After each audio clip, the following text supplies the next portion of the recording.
So you thought that you would send a message saying you're going to the store, and I'm going to drop what I'm doing, set up the Zoom meeting, hit record, and just wait. Yes, that's how it Yeah. should be. Anyway, well, we're back. Matt's back.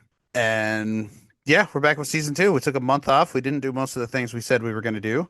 As the time of this recording, we are 1 day late. So this is going to be even later than what we How's said we it? were going to be back at. My question is, how is it going to be 1 day late if it releases on Wednesdays? Well, my thing is, I guess technically, yeah, but we said we'd be back in a month, 2 weeks to a month on May 21st. It is now June 22nd. True, but Nailing this, just nailing this. Our 15 followers are gonna tar and feather us or something. They still draw and nah, quarter people. I would hope not. Anyway, what are we talking about today? Artwork and video games. Artwork in video games? What specifically about artwork in video games? The way it makes you feel? Yeah, the way it makes you feel. Well, among other things, maybe do a little bit of history on it, how companies got things to work, that sort of stuff, and our overall opinions based on what we like and don't like to see. Well, I guess to start that off, I mean, I'm playing through Final Fantasy IX again, and in those older Final Fantasy games, and there's other games like that too. Like Resident Evil Remake is the best example of this, where they use pre-rendered backgrounds so they can focus more quality on the actual characters that are moving around. So it's like you're Hmm. moving around essentially in photographs, and a lot of these are extremely well detailed. And I imagine a lot of this stuff, especially back then, started out as like drawings by hand before they were put into a computer and then put into a video game. And the amount of detail for something that for a lot of things is just a one shot. Remember in Final Fantasy VII when they pull in on the train and Cloud does that fucking cool flip off and then goes into the thing. You never see that again. And that scene is insanely detailed. There's so much going on in the background, and the train looks really cool, and the whole thing looks sick as fuck. And it lasts like what, 30 seconds, 45 seconds, and then you Hmm. never see it. Imagine being the guy who drew that. And that game is like 40 hours of that. Most of those games are. True, but Final Fantasy VII was like one of the first games I would think.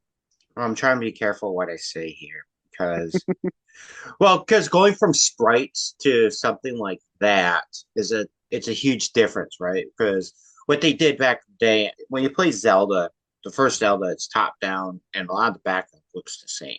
Yeah, there's a lot of recycled background Yeah, templates. and even in like the first Metroid game, it's all the same. It's It's my like the main same. issue, yeah. Yeah, With it. it's all the same. Also, I would believe that with some of those games, they would use like a little bit of trickery, as in maybe the you're not really moving forward, but they're just like making the image pan, if that makes sense, to Yeah. give you the illusion that you're moving. Yeah, the camera's just kind of scrolling over.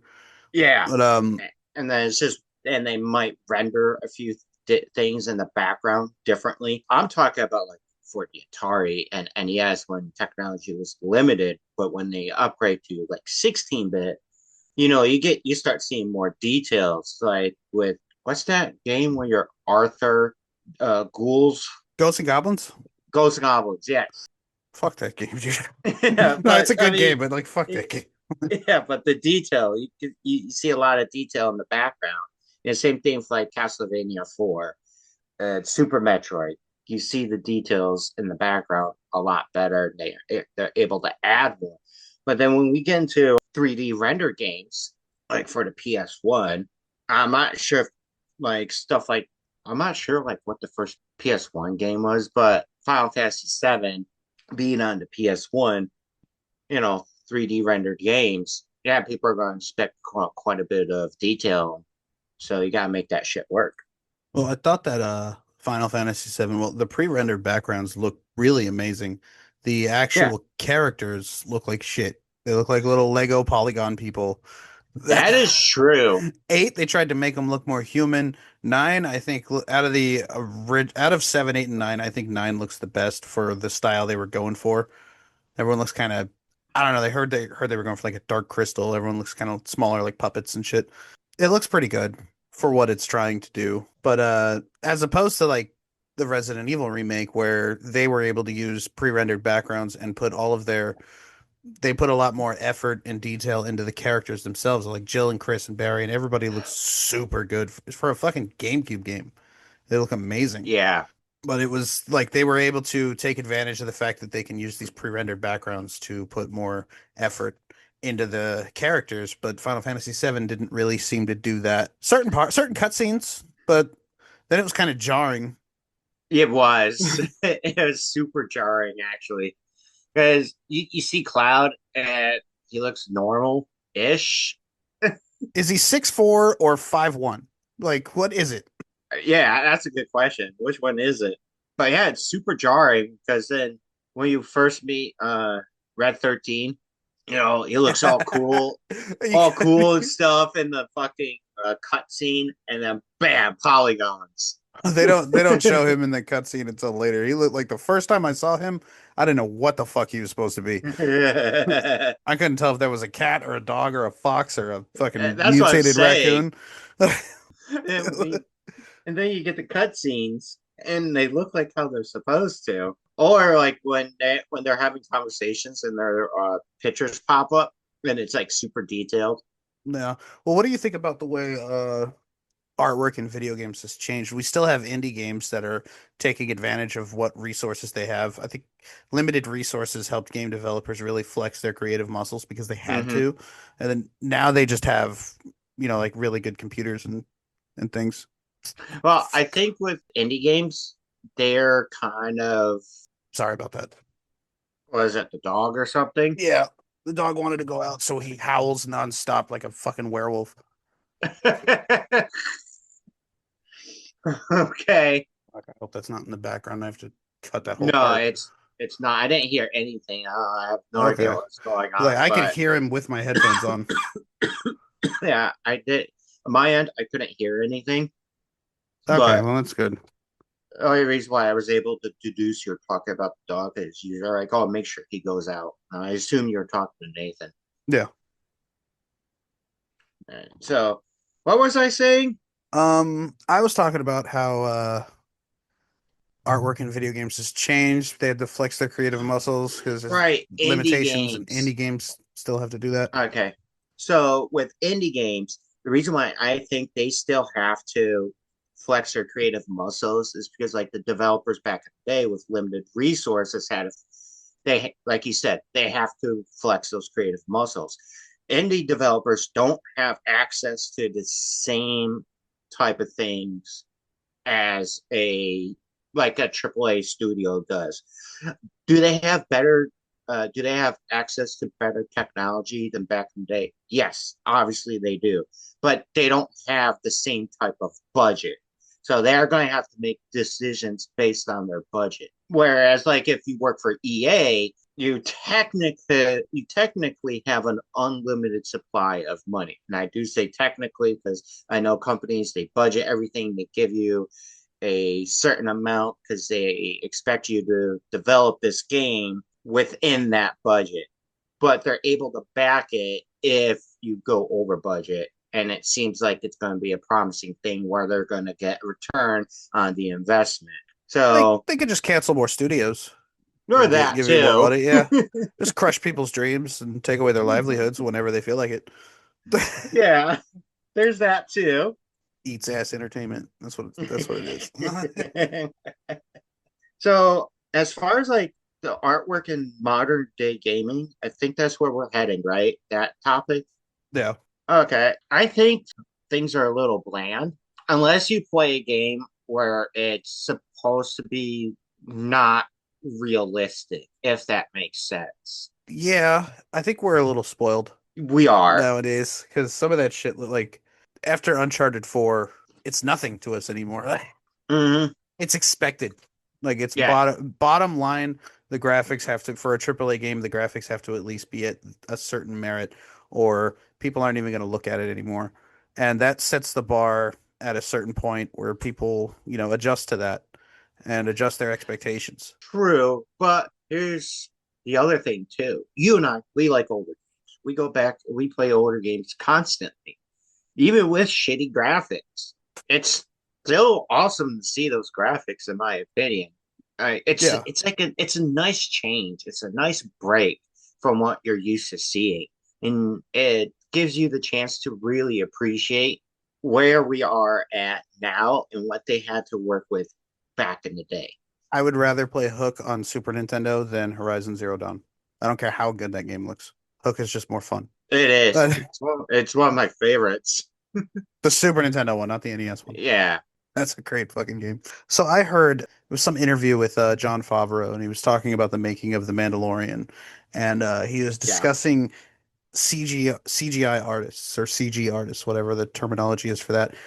He was explaining that a really, really good CG, if someone's really, really good at CGI, to the naked, untrained eye, you're not even going to notice that what you're looking at is CG. So that makes it, in a sense, kind of a thankless job. Like if you do really, really good at that job, they're not even going to know you're there.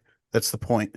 How do you think that that translates over to video games? There's a lot of things like in modern games, people's it's down to people's eyebrows and their mouth movements are more accurate. Resident Evil, I think, caters to the original Japanese language speaking. So if you watch their mouths move while they're talking, they don't exactly match in right. gameplay. In gameplay, not so much in cutscenes.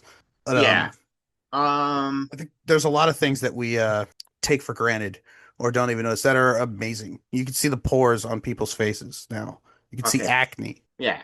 I think the way it translates in video games, I think if you're a CGI artist or CG artist, whatever the term is, I think it's more of a thankful job in the video game industry because compared to movies and TV shows, if you're watching something live action, you're expecting it to look real. Where in video games, it has that differentiation of you expect it to look CGI or not hyper real. Yeah, because the whole it's 100% CGI. Yeah. So therefore, I think if you're like a good CGI artist, you could work on both. You know, work in the film industry and the video game industry.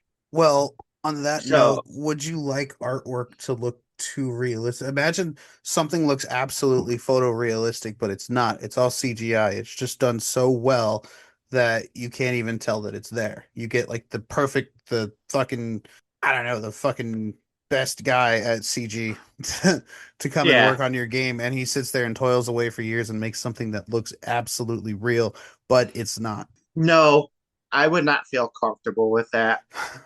And there's a Which couple. witchcraft.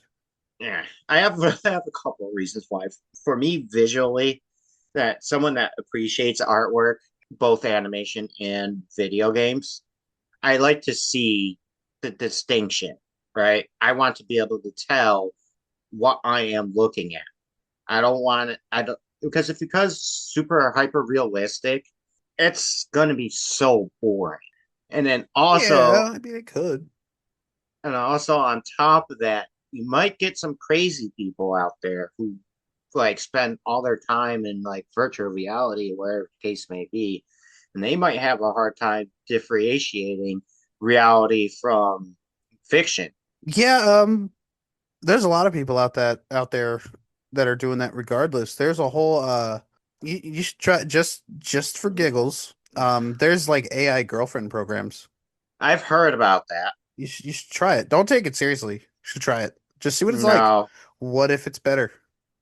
no. It might be better. This I'm is just what saying. Trunks was fighting against, okay? I don't know. I think It's what Trunks should have gave it a chance. He didn't give it a chance and they ripped his arm off. Oh, that was Gohan. Whatever.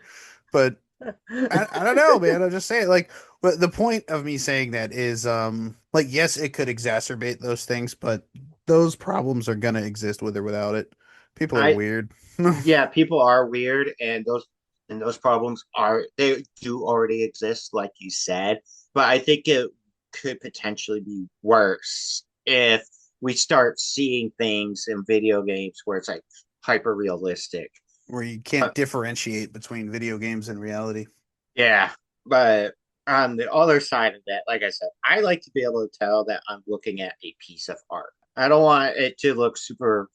hyper realistic where I can't tell that it's supposed to be, fake. Yeah. In order for me to accept the world that I'm entering, make everything else be good. Like the story, the characters, the gameplay itself, that all you combine all the right elements and you can draw people into your world. It's you can't just get away with hyper real like super good graphics. Yeah. You have to have substance. You can't Hmm just have people getting murdered in your horror movie. There has to be a story. hmm Remember the part where he murdered the guy? Well, that was all the parts. Do you have a preferred artwork style in video games? The difficult one, the pre-rendered backgrounds. Well, Okay. I don't know if that's more difficult for them to do. I would imagine it is with them having the hand draw things. I know there's shortcuts. I heard that so the original Dragon Ball Z comics were black and white, and when Goku Yeah. went Super Saiyan, one of the inspirations for the design is that every time they showed Goku in a panel, they had to completely black out his hair. Like the inkers would have to like ink out like it's solid black space where his hair was. And when he went Super Saiyan, it's supposed to be blonde. It's translates differently in the black and white comic, and they don't have to. I mean, they draw lines for detail and texture and stuff, but his hair looks like clear. They don't have to put a big blotch of black ink on every And, page. and it's not just Goku that they were doing that with. I Oh mean, they yeah, had, yeah, Vegeta, Gohan, like, as quite a few characters where their hair was dark. And yeah. so, like, imagine how many panels you're doing with multiple characters with black hair. You're having this color in the lines. Like if Gohan's gonna be the one that kills Cell, we gotta cut his hair and make him Super Saiyan. Yeah, but I don't know. I like pre-rendered backgrounds. There are things. I think games like Uncharted 4 and I don't know, Metal Gear Solid is really good. I think 5 is the first one that wasn't like the pinnacle of good graphics for the era. It still looks good. I'm not bashing the way that game looks in any way, but every Metal Gear Solid game that came out was like for PS1, PS2, and PS3 were at the time, the best top of the line looking games for those consoles. Yeah, I don't necessarily have to stick with the pre-rendered backgrounds and things like that, but I do really like those. Okay, so that's a good answer, but I also have something else in mind for that question. Like, God. and dick. Nah, but myself, I like the 16-bit era a lot. I don't know. I think there's just something charming about it. hmm Also, like for artwork style, what's it called? Like the kind of style that they have for Borderlands. Oh, cell shaded. Yeah, like if it's done right, I really like shell shaded. I remember James said he hated it, but Wind Waker, Yeah. Beautiful Joe. I know there were more. hmm Yeah. and I like seeing different things like that, or different styles of, like that in video games because it has more to offer, and it looks cool. It's like you're playing a comic book, if you will. If you will. Yeah. It's a cool trend. I think with how many Borderlands games exist, they kind of overuse it a little bit. It's a nice thing to Yeah. pop up every once in a while. Now, is there like a style like that you like, or Cell shaded. I mean, I like it doesn't Wind Waker. it doesn't necessarily have to be shell shaded. I'm just saying like a style similar, or a Oh, like a just in specific. general. Yeah. Is there something like you see that isn't used too often, and then you see it in a video game, and you're like, oh, that's fucking cool. I think the idea of the third person camera. Because I really like third person shooters. I don't know if Hmm anybody has noticed based on the millions of different ones I've talked about. I think it's something that people take for granted. Especially like go back and play Mario 64. Okay, and I don't care, I will die on this hill. I know it's the pioneer of that, but it was fucking awful. It sucked ass at that game. It definitely paved the way for people to do it better, and I'm grateful for that. But there are so many times like I'm trying to turn the camera, but I can't because there's a wall and I have to jump forward, but I can't see because I can't turn the fucking. But I digress. Yeah, I would say 3D third person shooters with the camera like that. The original Resident Evil 4 had it a little restricted. It was still technically like over the shoulder. You couldn't freely move the camera around games like that. And I think that there's that's a good template where you can do a million different things just with that initial premise. Okay. Yeah. Do you see a parallel? Because I know that you watched a lot of anime growing up Uh-huh. and still now, and I'm not, I mean, I've said before, I'm not a fan of anime, but have you seen a parallel between the advancement in anime artwork styles and video games? And one thing I mean is there are obviously some games where like the graphics are so good that maybe they don't seem to care about other things that are important and should care about. Like Dying Light 2 is a good example of a game that's super fun. Like that game's fucking dope. If you haven't played it, play it. But the graphics look great. The acting is bad.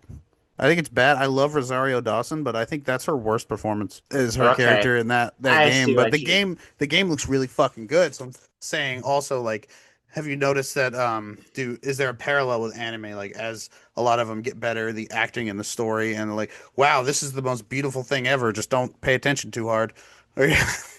Okay. Yeah, actually I do have a couple of examples that come to mind. Both like a I'll just start explaining. Maybe it'll make sense. Okay, so the two animes that automatically popped in my head was Demon Slayer and Solo Leveling, okay? And the difference between those two is, well, they're both very similar in the fact that it's mostly focused on visuals and action and all that other stuff, and not really a strong story. The story is good enough to keep you entertained, but its strong suit is the action and the way it looks and how well it looks. But the difference is, I think Solo Leveling is done better because it looks like you're watching, an animation, but it's just super clean. The use of CGI is there, but it's just to make it look super clean. In Demon Slayer, you can there's like parts where you could tell it's CGI. You're no longer looking at like a cartoon drawing. You're looking at CGI. And me personally, I hate that. I hate how like it throws you off. You're expecting to watch an anime and then you see a big CGI piece and you see the animated characters against that. It does not look right. Yeah. And I wish animators would stop doing that. Like if you're going to make it a CGI thing, then make everything CGI. If you're going to make it animated, make it animated. But those were the first two that came to mind. And that has kind of been a thing that I have noticed, especially with modern anime. The substance of story is starting to go away. What you said the Uh, substance of story is starting to go away? yes, And as do it, you think it's being replaced? Like are we dangling keys in front of babies' faces to entertain them now? You know what I mean? yes, I do. Because it's really hard to find like a good anime with a strong story. The last one I can think of that was like a super good story was Vinland Saga. Vinland? Yeah, Vinland Saga. But do you think do you think there would be space in the anime marketplace for some like if you got let's say you can hire two people and you have money to pay one of them a shitload, are you gonna go for a really good writer or a really good animator? A really good writer. So it can look like shit, but as long as the story is good, you think that'll engage people? I would hope so. This is like my personal preference. Like I've seen some anime that look like shit, and I've played some video games that look like shit. But the story's so interesting that you want it. I want to keep going. I want to know what happens next to these characters. Hmm. I think with people nowadays, especially the youth, considering how our modern world works, like a lot of people are on TikTok and shit like that. So they're only entertained for like 30 seconds, right? People's attention spans have gotten a lot shorter. And unless you have something that's dazzling to grab their attention and hold it, people are probably going to opt for, like you said, taking keys and dangling in front of the baby's face. Yeah. I've noticed with the TikTok compilations I make, the most successful ones have something funny in the first 5 to 10 seconds. Yeah. The last Far Cry one we did pretty well. I don't know if you watched it. Shot you in the head left like a maniac, and I guess like 50 or so people liked that. That was great. Yeah, but me personally, I'm a person that's about the story.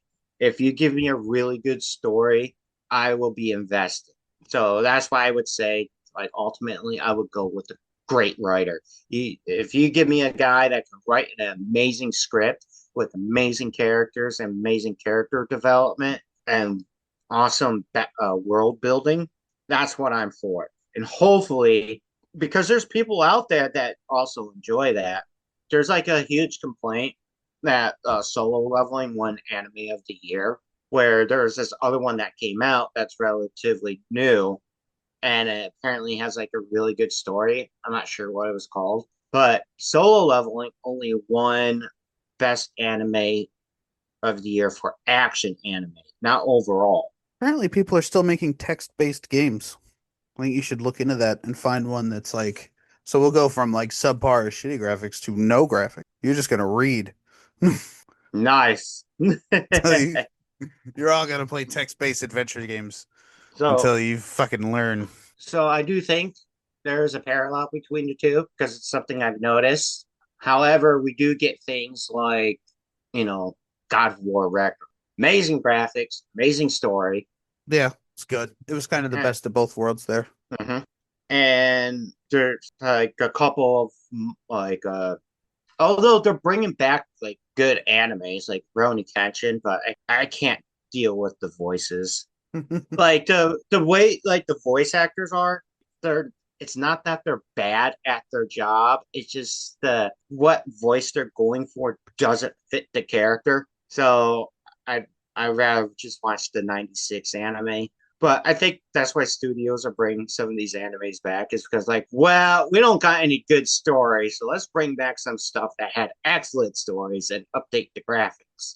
Well, let's talk And I about the so what are you playing now and what is the style of artwork like in the games that you're playing nowadays? Like what have you played in the last week? I've been only playing Elden Ring, There's other except for that. games. It's a good Uh, game. There's other ones.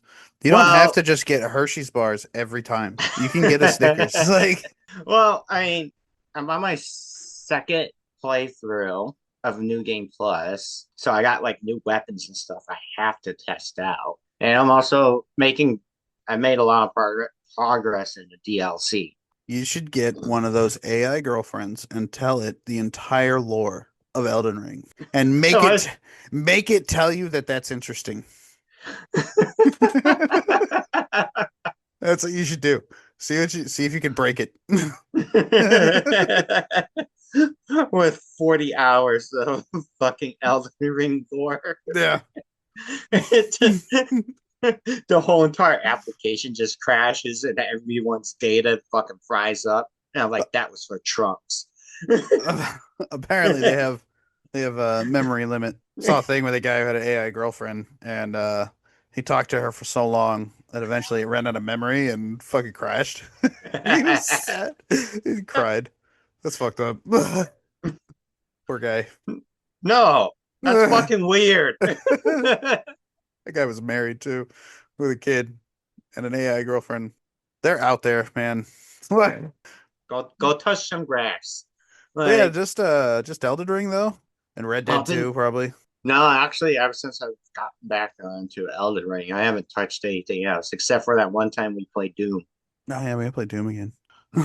But I'm guilty of that sometimes. I remember when the Resident Evil 4 remake came out. I didn't play anything else for like a long time. I just played Resident Evil 4 over and over again.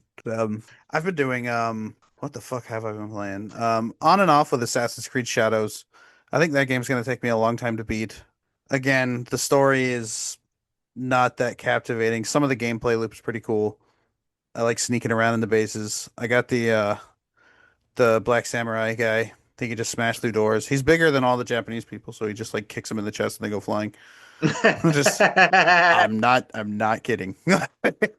There's a move. I think you hold R2 and hit square and he will kick a guy in the chest and send him flying. And all their doors are made of paper, so he just walks through them like they're not there. It's like you made it out of paper. It'd be harder to make paper than to just get wood and build a door.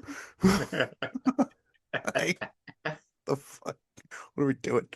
But graphically that game does look really, really good.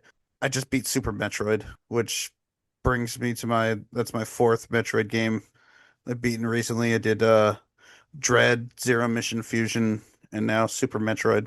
That game's pretty good. I preferred Fusion. I don't care what anybody says. I don't have the nostalgic attachment that a lot of people do to Super Metroid, but just playing all four of those. Dread was the best, but between like Fusion and Super Metroid, I preferred Fusion.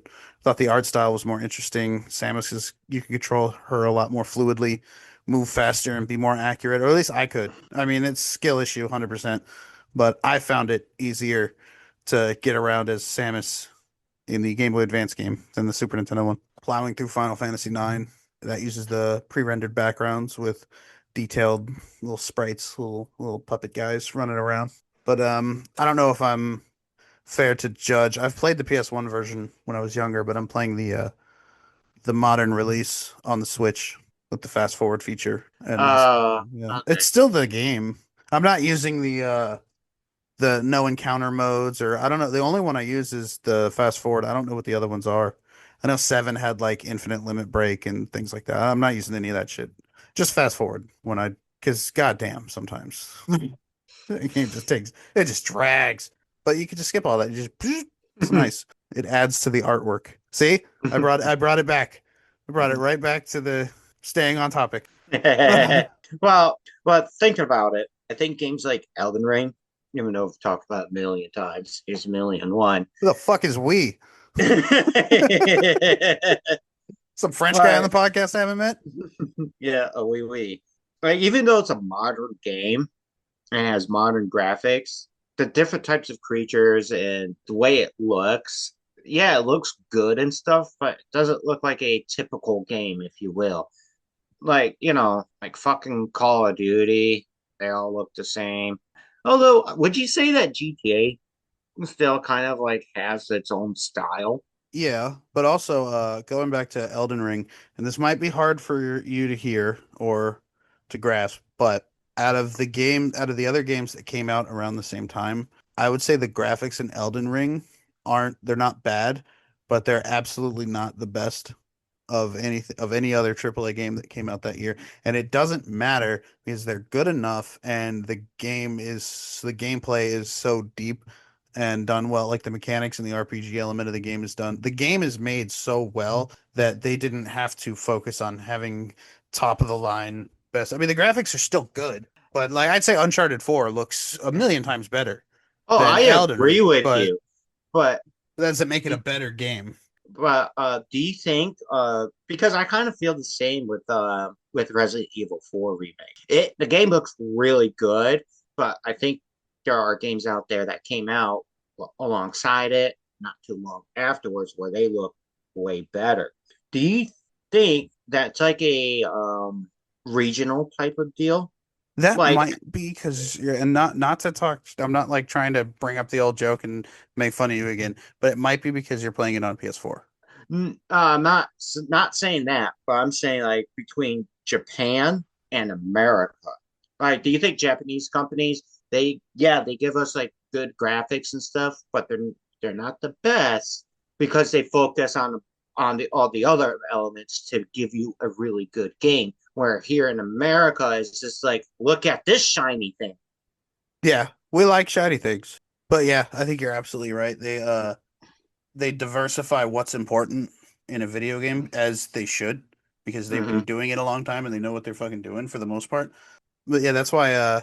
What's an example of something I wouldn't want to play? That's why I would rather play Elden Ring than a lot of other AAA games that have come out recently. Even though Elden Ring doesn't look the best, Yeah. it has its moments. It's one thing we didn't talk about. Uh, What does what does each era of gaming offer in terms of artwork? well, let's see. Each era, if you go Yeah. all the way back, it's just like a handful of little lights that make shapes and kind of move around and go beep boop beep boop. I don't know. I don't think video games were really recognized as art back then. I think some people would even debate whether video games really are a form of art now. I would say they absolutely are, and I think it's dumb to say that they aren't. But there are people out there who would say that it wasn't, and I think that stems from things back in that era where it was just little lights and sounds and beep boops. But then when it moved into the 8-bit era, they got to use at least a handful of colors. there were certain exceptional games where they were very limited on what they could do. They just had really creative people with really good ideas, and they let them, work around these boundaries to try to make something as good as they possibly can. And for every one of those, there's 10 pieces of shit on the NES. Like That's that's it. true. I think there was about 800 and something US releases on the NES. I would say only about 150 are worth looking at. That might be generous. Some of the best games ever are on that console, but per capita, it's not looking good. Okay, so aside from the beep boops and the lights, well, I kind of lost my train of thought there. What Well, I was gonna after say, after that, they started doing 16-bit. right? You could see Mario's eyes, nose, mouth, mustache, things like that. Gave people more started to get you started to see facial features and things like that. People starting to what is the word for it? It's like physical acting, where you act with your body and your movements because they don't there's a very select few games where there's actual like speech on the Super Nintendo. They do exist, but there's not very many of them. And even for the ones that do exist, there's not very much of it in the game where people are able to actually speak. You mostly got like word bubbles, maybe Yeah. maybe with an arrow pointing at the person who's actually talking, and that was probably the best they can do. But they were able to display emotion and things in eyes.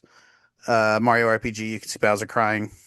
Things of that nature. They can act and emote with their faces now, which is Hmm. pretty good. Really good games took advantage of that. Kind of shitty ones didn't. I mean, even if you look at like Street Fighter when people get hit in Street Fighter 2, like the Yeah. faces change to show that they're, not having a great time. But then there's the opposite where like I was saying I just beat Super Metroid. You can't really tell because Samus is wearing that helmet through the whole game, she's kind of stone-faced. Can't really tell if any of this stuff bothers her at all.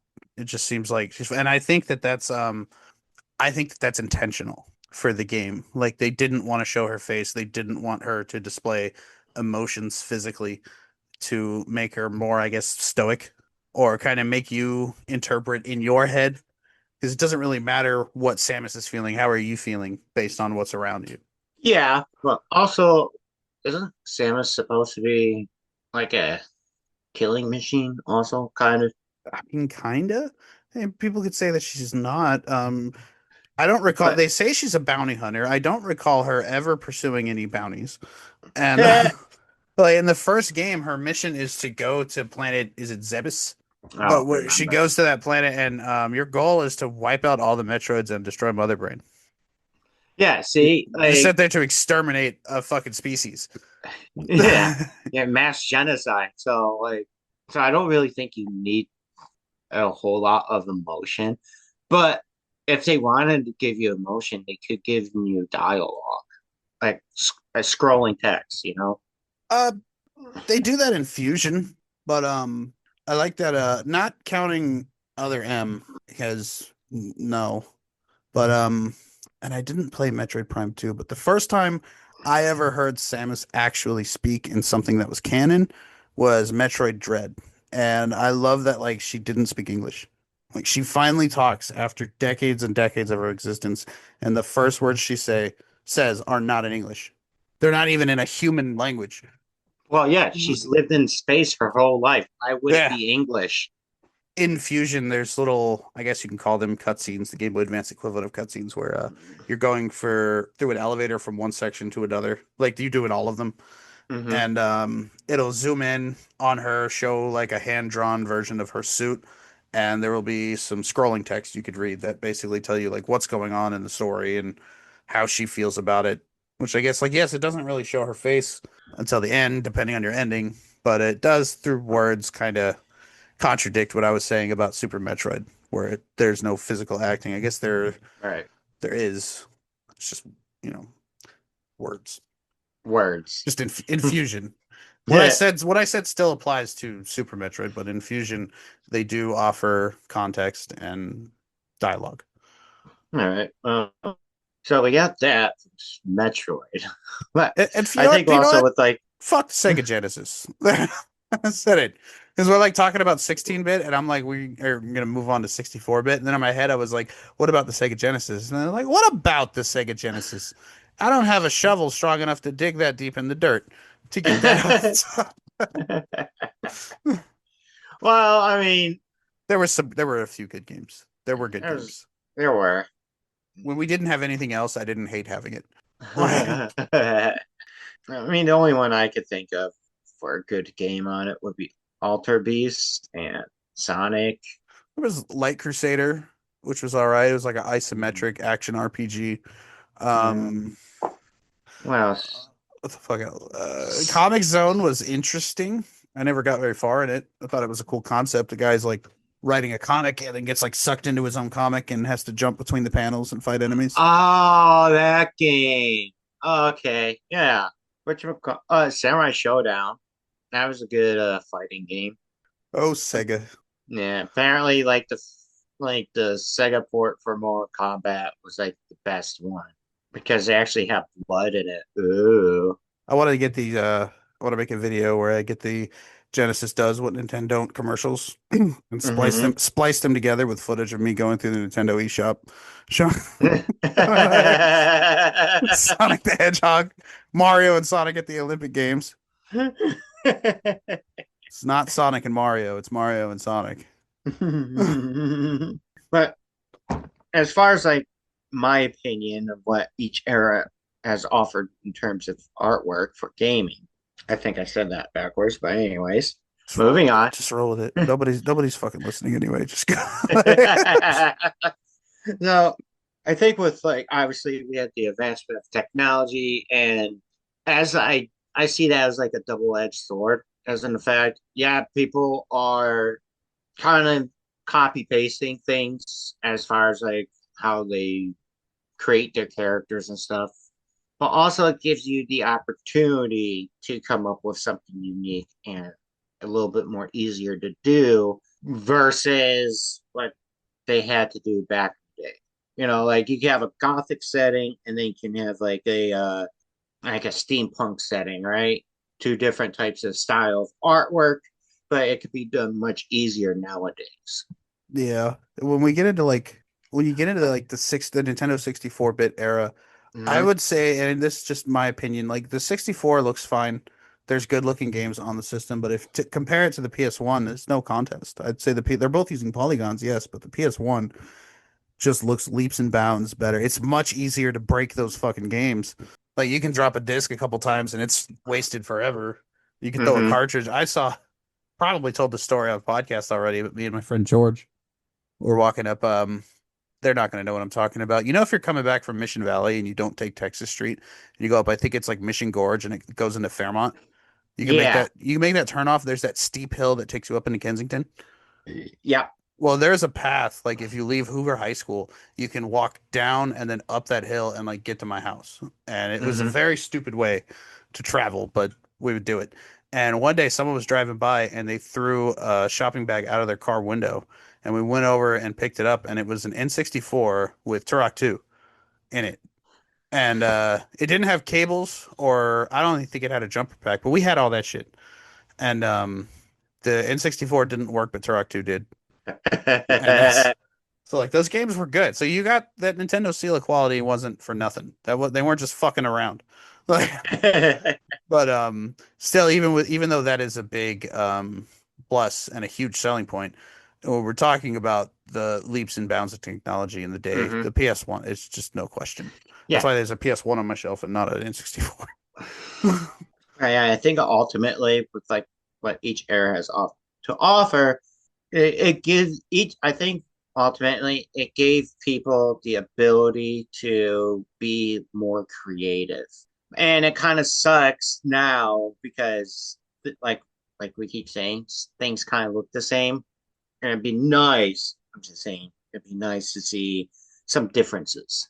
But to the N64's credit, like I recently had a friend come over and we were gonna play something, but put on the N64 thing on the Switch just to play like I forgot what the fuck we played. But we ended up staying on it the whole time. Like we didn't play anything else. We played fucking Mario Party 2, Pokemon Stadium 2, which I think is better than 1 for reasons. Um, You Mario get more Tennis, Pokemon. Mario Tennis, Mario Kart. Not just that, I felt like this. I might be completely wrong, but I feel like the RNG between Pokemon Stadium 1 and 2 is different. I think that let's say like I paralyze one of your Pokemon, and Uh-huh. so it's not going to do it necessarily every move, but it'll say like, "Oh, you're fully paralyzed," so it skips your turn once in a while. I feel like in the first one, as the fights get down to the wire, things like that happen more and more. Like it doesn't remain consistent. And I get that some people might prefer that, but I would prefer to play in a consistent system. Like if I'm Yeah. paralyzed, I might not be able to attack, but if your health is low and my health is low, the likelihood of my attacks failing seems to get higher. Maybe I'm wrong, but that's just what it feels like when I play that game. And we switched over to 2, and it felt like a more balanced system. But yeah, and GoldenEye. We played GoldenEye. I Good shot old GoldenEye. I shot him. But What else do you do? GoldenEye, what else? You can karate chop him. But yeah, the I mean, GoldenEye looked pretty good for the time. There were some good looking N64 games, but the PS1 was just capable of more details, what with the discs and whatnot, more memory. But with that came the fragility of the games themselves. Basically, here's a slice of glass. You're fucking give me $60 for this slice of glass with your video game on Yeah. it. Then the PS2, what was the difference between the PS1 and the PS2? I know the graphics looked a lot better. I don't know the technical terms for it. Faces looked better. They were able to emote things even better than they were doing in the Super Nintendo era. But they also had spoken word, spoken dialogue, which they had in the PS1 also. Yeah. But what do you think is the leap from an artwork standpoint between PS1 and PS2? Because there were Okay. also, I know you love the game, but the faces in Warrior Within. Go back and play it. Go, like, it is a good game. Don't get me wrong. You could sink hours and hours into that game. It's super fun. I love all the puzzles and stuff. But the cutscenes. One Okay. of the first things they do is zoom in on a lady's butt who's fighting in a war in a thong, which okay, like, Tactical advantage. I guess you give everybody pink eye. I'm gonna go warfare. I don't wear pants. uh, but yeah, okay. Well, I mean, okay, going from Final Fantasy 7 to Final Fantasy 10. Yeah, the characters look more like people, or well, they weren't all people. But There's they look like what you when you see them, you can tell what they are. they look like actual bipedal vertebrates. Yeah. Like they look like something that might, a little bit closer to reality, like a person with arms and legs and hands and feet and fingers, Uh-huh. instead of everybody's a fucking Powerpuff Girl picking shit up in Final Fantasy VII. Yeah, and even the summonings, come on, like Icarus. Oh, I mean, the summoning. Are you talking about in 10? Yeah, and Chen. Yeah, they did look pretty Like, good. okay, let me put it this way. What you see in gameplay looks very similar to what you see in a cutscene. Yeah, that's true. Cutscenes Except are, certain cutscenes where they really ramp up the graphics for like really yeah. important parts. But aside from that, for the most part, that would be what the PS2 in terms of artwork had to offer over the PS1. Is they were able to like like I said, going back to they had an easier time with being more creative and kind of picking and choosing what type of artwork they want to use for a game. Yeah. Then I think the jump to HD to the PS3, in my opinion, in terms of artwork and graphical fidelity, is the biggest leap forward, which I've said Mm-hmm. that before back in the Golden Age of Gaming episode. That's why I picked that one, because I thought it was there were so even like online gaming being built in and accessible to me for the first time.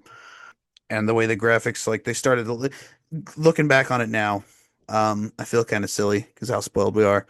But some of those games just looked so fucking amazing back then. They were the best looking things at the time, for sure. They were.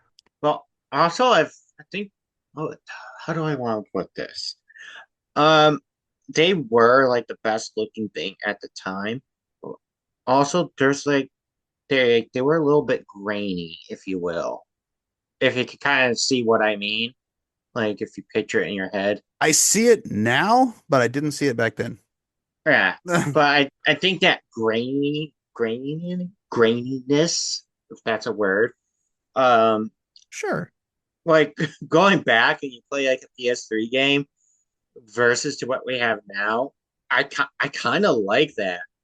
Like if you go play Condemned 2, I that's like the best example I could think of how like grainy that game is, but it still looks really good. And especially in like a horror game like that, it adds to the atmosphere and things like that. Mm. Although I don't know if that was like a trend because with certain video games or like because thinking about it, you had Mafia 2 and it didn't have that like graininess or same thing with fucking Assassin's Creed. Well, at least like the second one because the first one did. Yeah, I think Mafia 2 is another good example of using the right things in the right places. Mm-hmm. Where like yes, it's an open world Grand Theft Auto-ish game, but it's not really you don't really play it like that. It's more story driven and a lot of the detail is like the block you live on, the gas station down the street, the Mm-hmm. cars that are around there, the guy's friends' houses, the new house he moves into, things like that are pretty detailed and look really, really good. The rest of the world is just kind of just fucking buildings you can't go in, like Yeah. repeated over and over. But if you stay within within the realm of the story and stick around the areas the game kind of points you towards, I think it looks really, really good. And like, yes, you're gonna be if you just pop in that game, hop in a car, and start driving around, you're probably gonna be bored pretty fucking quick. But that's not really that's not really where the money's at, in that game. That's not the appeal. Play Grand Theft Auto if you want to do that. Yeah. And cool thing about about Mafia 2 as well is you see the environment change over time Yeah, as the time periods change. you Because you go to go prison. from yeah, you go to prison and you come out and it's like the late 50s, early 60s. And you Hmm. see like the change in the vehicles and the clothing of people and all that other shit. And that was pretty cool. That kind of brings me to something I thought is super cool, and that's the Yakuza series. I played one of them. I don't even remember which one it was. You Those know things are what's fucking wild, dude. they are wild. But they're really fun games to play. They are super out there, and I think that's what's entertaining about them.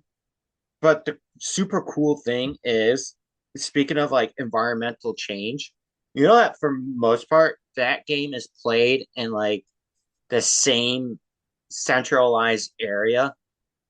Yeah, I did. God, what was the name of the one that I played? We stayed on like an area that was just like I think a couple blocks. Yeah, I didn't and have it's any this. vehicles. I just walked It, around. yeah, My voice you know what's cracked. the crazy part on top of that is that those 2 blocks or 2.5 blocks or whatever you want to call them has been pretty much the same through each iteration of each game, but it feels different every time you play it because the environment is changing. So things start to look different. That's pretty fucking cool. There was a mission where there was a guy who was like a gambling addict who owed money, and what his thing was, it was like these little fucking toy cars that go on these like electrical tracks and they Oh just shit, zip yeah. around and stuff. And I don't remember if you're supposed to like go there and beat them up and collect the money or whatever, but you end up doing it. Like you end up racing the fucking cars and betting it like right next to them. Like, that game's fucking weird. It is. But I think like the fact aside from the weird shit like that, they have all kinds of weird like side games or mini games in that game. Like there's a shit ton. There's like some DDR stuff. There's like karaoke shit. There's a there's a great picture of it's a meme that exists. If you look at I guess the guy who directed the Yakuza series did Mm-hmm. I believe it was Super Monkey Ball. And you can see there's a picture of him when he was working on the Super Monkey Ball series, and he's like happy and smiling and laughing. And then there's a picture of him when he's working on the Yakuza series, and he looks like a Japanese gangster. Like, like it's almost like he's method acting. He's method directing. Method directing. It's great. Super Monkey Ball. Yeah, but that's just something I appreciated from the Yakuza series is that you're in the same two blocks in every game, but the environmental change to it adds fucking cool.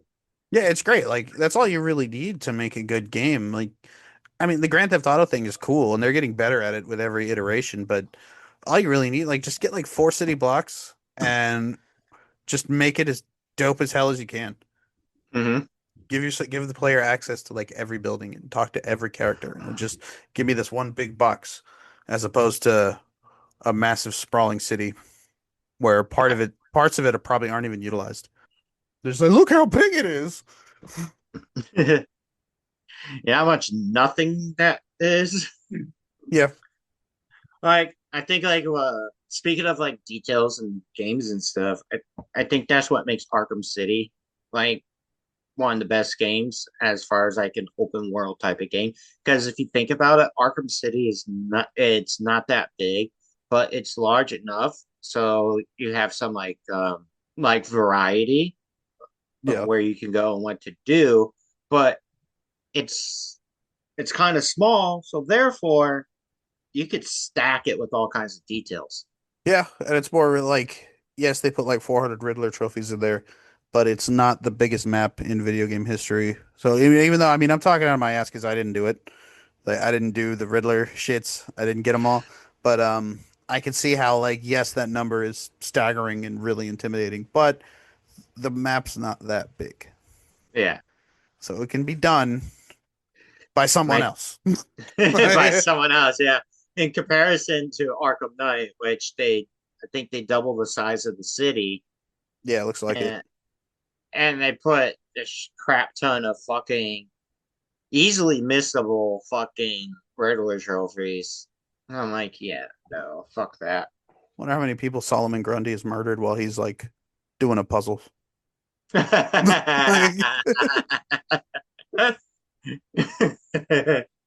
a good question. Can I ask this question? When do you think artwork in video games will stop being innovative? I If think they that haven't already. Yeah, I think that well, there's a couple ways to answer that. I think that, circles back to when we were talking about like if it was too realistic, but also I think well, there's one big problem in like AAA gaming nowadays is that there's just way too many cooks in the kitchen. And like yes, you have a creative director or an art director, but the more people you try to, in my opinion, the more people you try to pass that vision through in order to make one product, the more diluted it becomes as it goes across. Like if you get a team of five people and be like, look, we want to make this game look like this, and you could stay in the room with the five people and talk to them while they work and work things out, as opposed to if you have like 400 people and you stand at a podium at the end of the room and say, okay, we want it to look like this. It's gonna go out and people are gonna get it, but they're gonna get some people are going to have their own interpretations of what this man is telling them or this woman is telling them. And I think that vision is going to get diluted. And then games start to, a lot of them like to kind of look the same, which they still look really, really good. But it becomes more of a copy paste factory setting where just your factory workers on a line animating things and putting them out. One person's doing the eyebrows, the other person's doing the nose, the other person's doing the mouth. One person's working on how their hands move as they speak. And it just goes from person to person to person to person. And the more thumbprints that are on it, I think that's when it starts to lose innovation. When it stops being, when it becomes less and less of a like one artist's vision. Okay. So then what you're saying is that these AAA studios need to use smaller development teams. Maybe. I mean, what do I know? I've never made a video game, but that's just what I think from I don't know, it's just an observation. What I've noticed, like the more people you have in the studio or the more cooks you have in the kitchen, it can be a be a weakness instead of a strength. But Okay. yeah, with less people, you will have to work harder. But I think it'll be easier to maintain the initial vision for what the product is going to look like, All right. as I opposed agree to with because, that. like, let's say you have 200 artists. What percentage of them do you think are like, let me just clock in, get this shit done, and clock out, versus the percentage of people that are like really, really passionate about it? Because both of those people exist in every That's true. industry. That is true. Um, I think on top of that, stop when it will stop being innovative is when people run out of ideas for story. I don't know if that's going to happen. I I think I think it's going to peak and valley. It's going to get worse, and then that is going to create a power vacuum for good writers. Yeah, But but no, but also what I mean is for a lack of creativity is let's say they run out of ideas for like how they want something to look. So they're like, you know what? Let's go with these presets, you know? We're going to build our world like that. And then everything starts to look bland and boring. And then instead of them saying, "Hey, you know what? Let's make a let's make a Final Fantasy that is set in the Stone Age, but you get laser beams." You know? that fucked me up in I think it's 15, which is for the PS4, where at the beginning they're in a castle and they're like knights with swords, and there's a king and a prince and a princess and a queen and stuff. And then they go outside and get in a car. I'm like, what fucking year is it? Like, like there's a car outside. There's not cars and knights. Like In and Final Fantasy, fucking there castles and is. kings and princes and princesses and then fucking Lexus, like whatever that Hey, was. but yeah, that's Final Fantasy for you, okay? Like weird shit like that happens. Yeah. And when that stops happening, that's when artwork in video games will probably stop being innovative. I think it's gonna again, I think it's just gonna peak and valley. I think we're Hmm. kind of valleying out with I think more people are starting to realize that like companies like I mean Ubisoft is guilty of this and EA is guilty of this and making like the grass look spectacular, but dump all our money into making the game look good so that the commercial will look really, really good. And the gameplay mechanics are kind of secondary, which I think makes for a shitty game. Because are you watching a movie or are you playing a fucking game? Like at the end of the day.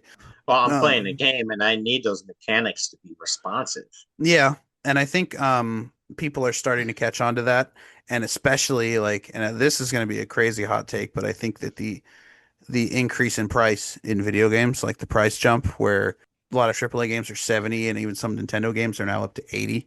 Hmm. Um, it's gonna really put their backs against the wall when it comes to sales because people are gonna start looking with more scrutiny at quality.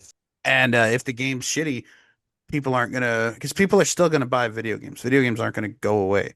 There's still gonna be a lot of people out there spending $70 on video games. But if your game is a piece of shit and just looks nice, less people are going to buy it, and you gotta adapt. You can't keep giving Hmm. us the same shit. Yeah, uh, but that's where voting with your wallet comes into play. Yep. Yeah, but you're right. People are catching on and they have a certain expectation. They want to see the expectation at the very minimum met in order to justify spending that money. Yeah. People are gonna be pissed. They buy a game that looks nice but plays like shit, Mhm. and it costs more money now. Well, yeah, you can't. Just trying to hook people with your game's trailer is just it's not gonna fly. And that's Yeah, I'm trying to look at things optimistically because it does suck that video game prices have gone up, but the upside of that is if you're not putting your best foot forward, you're gonna die. Like yeah, that's true. That's why like earlier today I heard that Rockstar kind of shot themselves in the foot with their latest trailer release of GTA 6. And that's because they said that for how good that game looks, that it was. all captured on the PS5. Not the PS5 Pro, but the PS5 itself. What's the problem with that? Well, they're making a huge claim for something that's not even done yet. And if you've seen the trailers of like how good that game looks, and I mean, they've already dropped the ball off the PS5. Yeah, I don't know if I haven't watched any of the trailers. I've seen some screenshots and stuff, but I don't really it's going to be a very important moment in video game history. But me Oh, it personally, is. I don't really give a shit. They're going to sell I it for probably $100 if people are going to buy it. But here's the thing. I think you know how every game comes. There's a game that comes out that really pushes the hardware and the software of what the console can do. Yeah. I think that's what GTA 6 is shaping up to be. This is like if you have the perfect setup, if you have like the best HDMI cord and the best sound system, and you put this game in, it's gonna knock your socks off. My socks? Yeah, you're not. Yeah, your socks. It's gonna knock them right off. Holy shit. Not my Uh, socks. but if you pop it in and it looks like fucking Spider-Man 2, I'd be kind of pissed, especially after paying $100. I'm not saying that Spider-Man 2 is a bad looking game. It's probably an amazing looking game.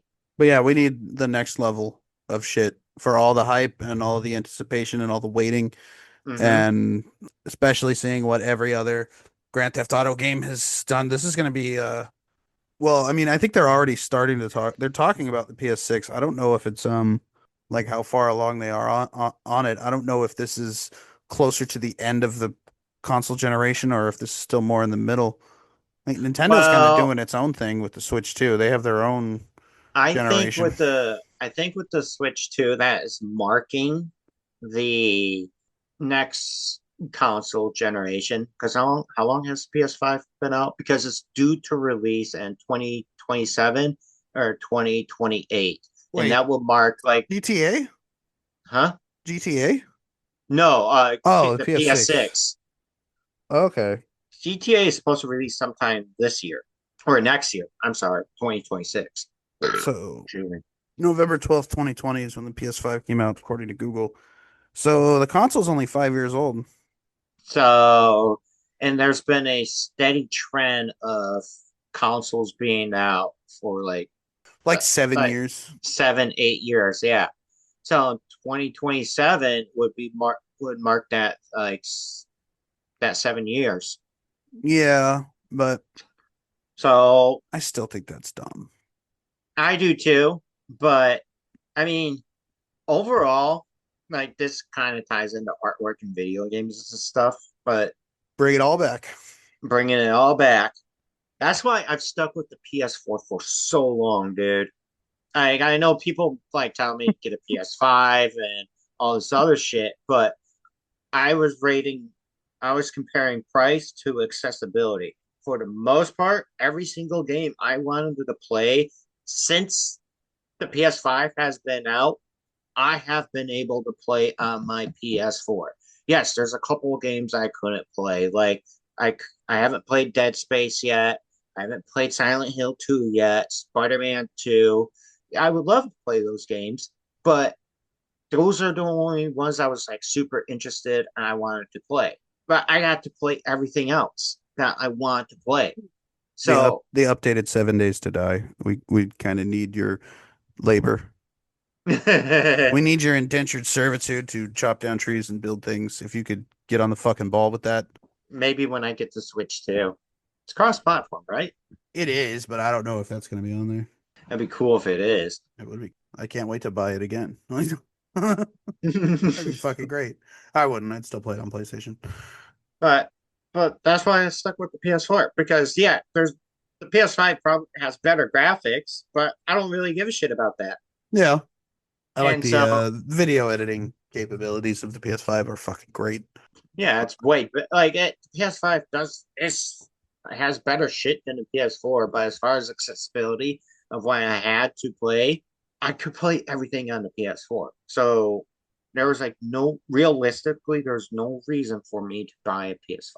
Yeah, that back to that last Far Cry 5 video I made for TikTok. All of that, like, yes, I put all the clips into a video editor on my computer, but all of the clips, all of that footage was made on my PS5. Like, I usually use Twitch and then go back through the recordings and make timestamps, create clips for my Twitch account, and make my TikTok videos out of those in compilations. But the last couple, I've just I don't even got to bother stream because streaming's cool, but it comes with, other things. If I got to get up and go to the bathroom, and then I get a new viewer, and then they're like, he's not even doing anything, and then they leave, and things like there's restrictions. There is a professional manner in which to conduct yourself while you're streaming, but with the PS5 and the way I can transfer video straight from that to my phone, I don't have to do that. Yeah. So hopefully the PS6 is an overall upgrade.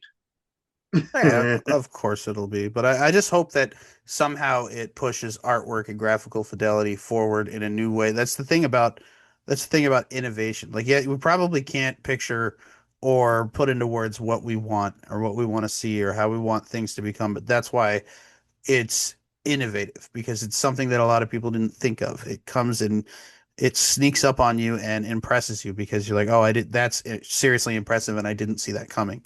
So whatever they're going to do, like I guarantee you from the PS2 to the PS3 before like up to the PS3's release and you're still playing your PS2, you have an idea, hmm but you don't really know the extent of what's about to hit the I market. want to I want to see more Hollow Knight like artwork or style type of games. Like indie games. Well, no, just that overall style that Hollow Knight has. Okay, like If, dark and spooky. yeah, it's Yeah. or Limbo was a fucking great game that had a really unique art style to it. All right, so wait, got any bad legal advice questions or anything? Nah. You have a blind ranking. No. That's good. Hey, season two is already looking better. Not any of Hey, that hey, bullshit. that bullshit will be back. That's that's the like the little highlights. That's the treat at the end of the rainbow. Okay. Okay, to wrap it up, I'll have a question. I have a question. What is the next video game you're interested in playing or getting? I don't know yet. Anything? Doesn't Aside have from to be new. Like for me, so I said I replayed all those Metroids and playing through Final Fantasy IX. I'm gonna finally finish it for the first time, and then I have to go and I never finished 10. I have a save file that's like a good chunk of the way through on the Switch version. So after I finish 9, I'm going to jump back into 10. And I was thinking 4, Final Fantasy 4. It's available on just about all modern consoles and it's not expensive at all. It's pretty cheap. It's like part of a collection that you could buy the individual games or the whole collection. I don't want the whole collection. I just want 4. well, to be honest, I don't know yet. But after I finish the DLC for Elden Ring, I'm probably going to take a break from Souls Likes or Soulborn games for a little bit. Yeah, I would say you're a little bit past due for that, but it's a good step towards recovery. Yeah, I mean, I love those games, but they do take a lot out of you. And I'm thinking maybe I might just like get back into playing Quake 2 and like beat the story. We could co-op it. We could, but I think I'm gonna take a break from horror games and soul games. Like Quake 2 could be argued that it's a horror game, but not well, I mean if there's two of us. It's And fun. It is fun to play by yourself. I don't feel like Quake 2 is a horror game because I maybe it's a horror for the bad guys because I do not feel like I am I don't feel like I'm the victim. I feel like I'm creating victims. That's good. Yeah. So, Oh, I also got to but finish Final Fantasy 6. I'm moving from Metroid over to Final Fantasies. I'm most of the way through 6 too. So I think I'm I gonna I'm gonna finish 9, do 6, go back and finish 10, and then I want to move on and get 4. I might if it's not Quake 2, I might beat Final Fantasy X a second time because I first originally beat it when I had it for the PS2, and ever since I've had it for the PS4, I played it here and there a little bit, and made significant progress, but not a whole lot. So I might sit down and beat that. I still need to sit there and beat fucking Legend of Dragoon. If I could make a suggestion, if you're into like the old school Doom or Quake 2, those older first person shooters like that. Another one Mhm. that I also have that we'd be able to co-op, but we don't necessarily have to. Now I know I made this joke repeatedly in an old episode, but seriously, Duke Nukem 3D.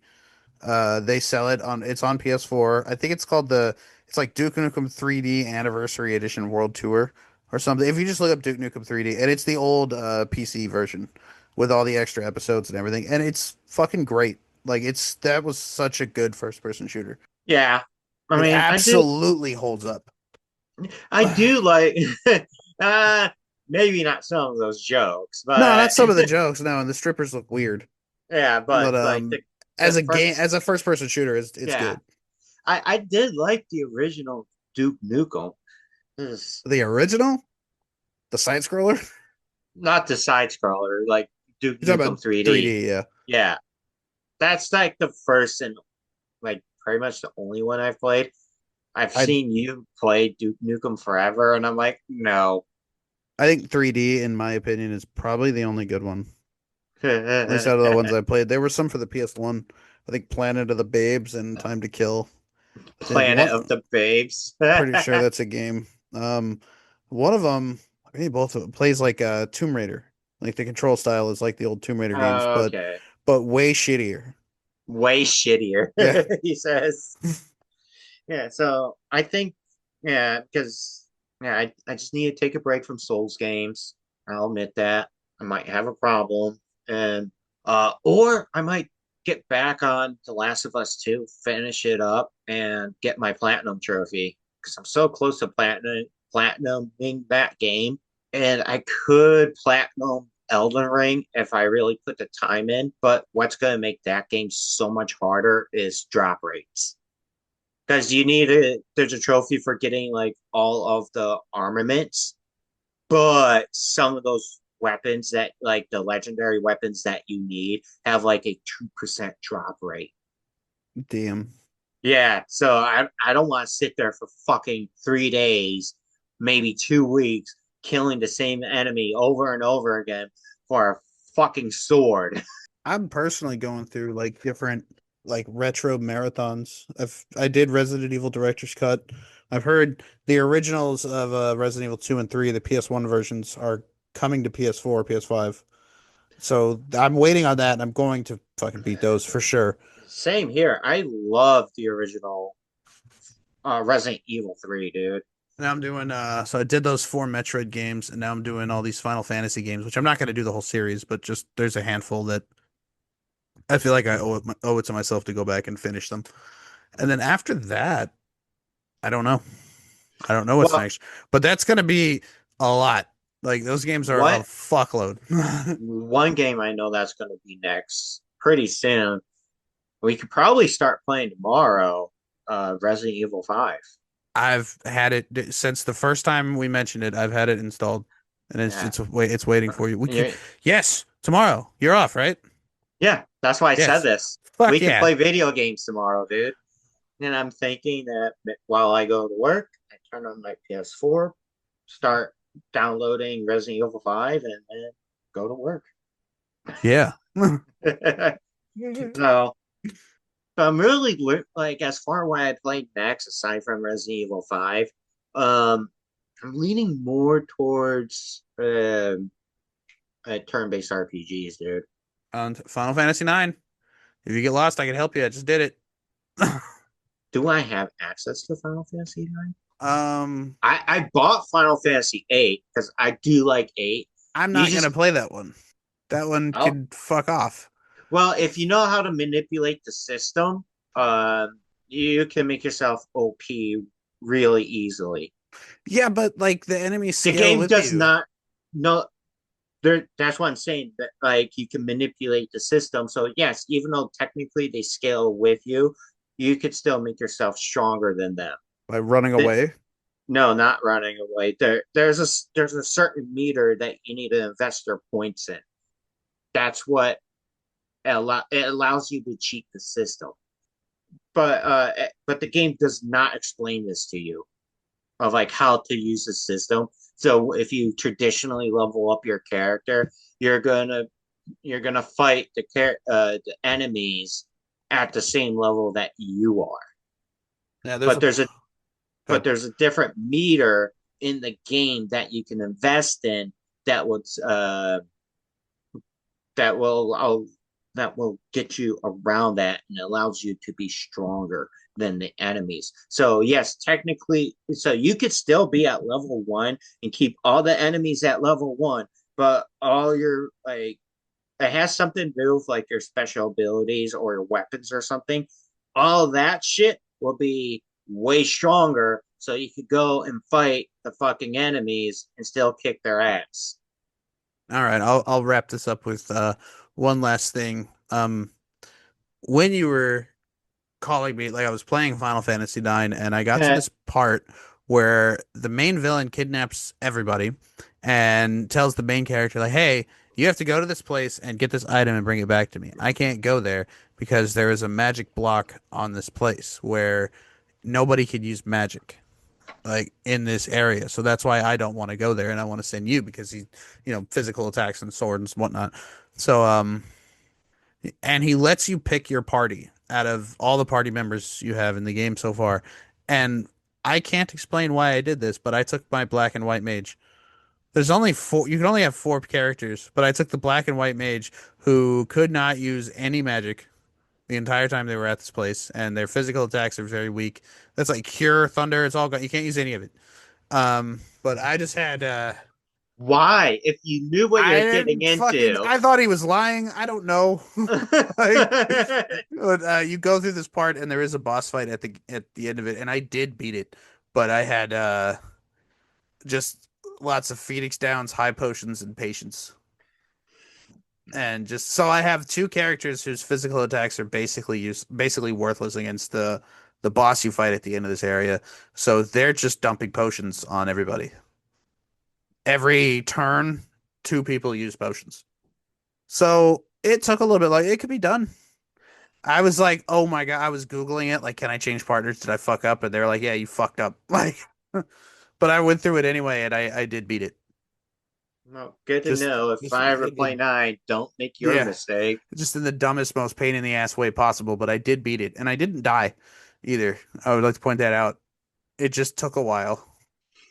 Like, but anyway, that's, Oh, I got one more thing to say. God damn it.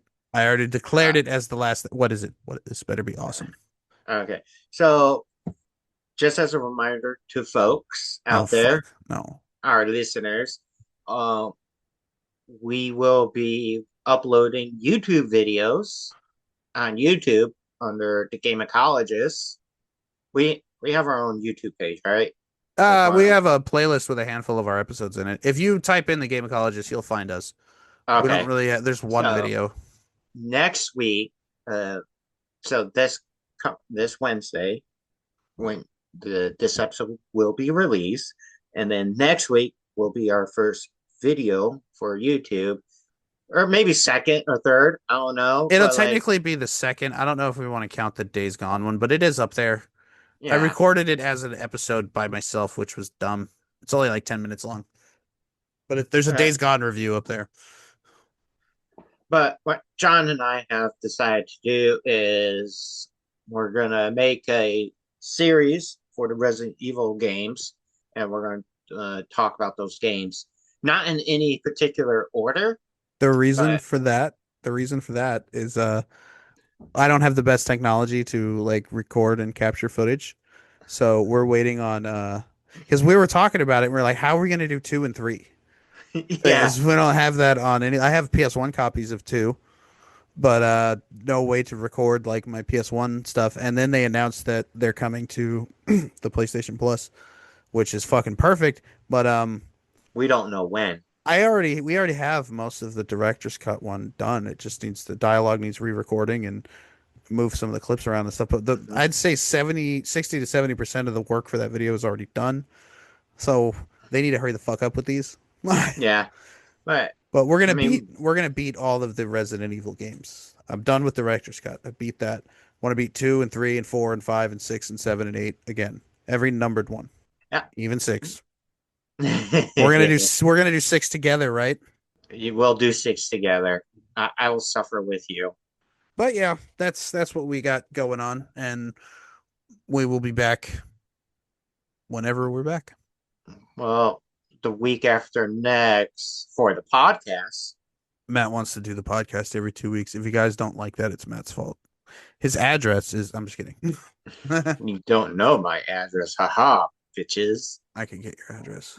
If I asked your brother, he wouldn't even ask why I'm asking. He would just tell. I'd be like, "Hey, what's Matt's address?" And he would just tell me. I know he would. Probably. He wouldn't be like, "Why do you want to know?" He'd just tell you, like, "Oh, hold on, let me get it. I got it on this thing." But anyway, that's been us. Be excellent to each other. Be awesome to each other. Don't. Why you got to do me? Why can't you do you? Okay. Okay. Everybody, I want you to look at the person right next to you and punch him really hard in the Don't do that. face. That's literally illegal what you just did, and it is not protected It's a under the love First Amendment. punch. No, You don't do it, man. LOL, JK. Like, don't do crimes. Nah, don't don't hit anybody. I was And I joking, really don't. clearly. I don't want to cut that out either. That's probably gonna stay. Well, my whole No, process of thinking is everywhere you go now, everyone has all these fucking positive messages. I'm different. you can't tell people to hit people. Okay. Look at the person next to you and flip them off. There you go. I guess that's better. No, for real. So, thank you for hanging out with us again or listening to us, whatever the case may be. Tell people about us. Give us a follow on Spotify. That'd be awesome. All right, bye. All right, Later. bye.